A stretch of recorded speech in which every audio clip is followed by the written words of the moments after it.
আজ আমি বানাচ্ছি সাধারণভাবে লাউ শুক্তো। লাউ কিন্তু গরমকালের জন্য খুব উপকারী সবজি।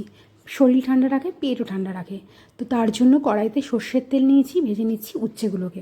একটু লাল লাল করে ভেজে নেব, তাহলে তেতোটা একটু কম লাগবে। যারা লাউ খেতে বা উচ্ছে খেতে পছন্দ করেন না, তারা একবার এইভাবে রান্না করে দেখতে পারেন, বেশ ভালো লাগবে। তো লবণ আর হলুদ দিয়ে দিয়েছি, দিয়ে উচ্ছেটাকে একটু লাল লাল করে ভেজে নেব। তো উচ্ছেটা আমার ভাজা হয়ে গেছে, এবার উচ্ছেটাকে আমি তুলে রাখছি।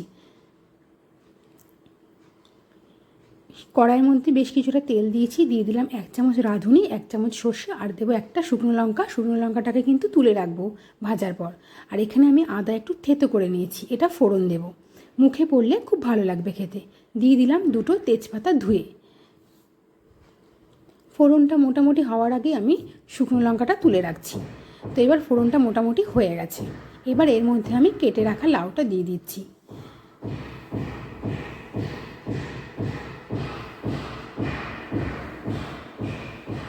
লাউটাকে খুব ভালো করে নেড়ে নেব।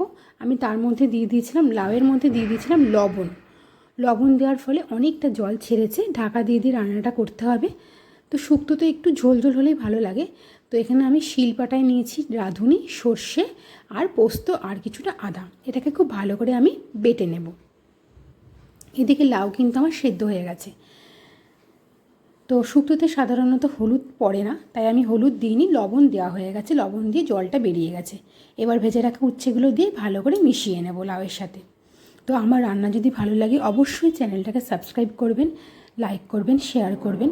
এবার যে বেটে রেখেছিলাম মশলাটা সেটা দিয়ে দিচ্ছি, দিয়ে ভালো করে মিশিয়ে নেব।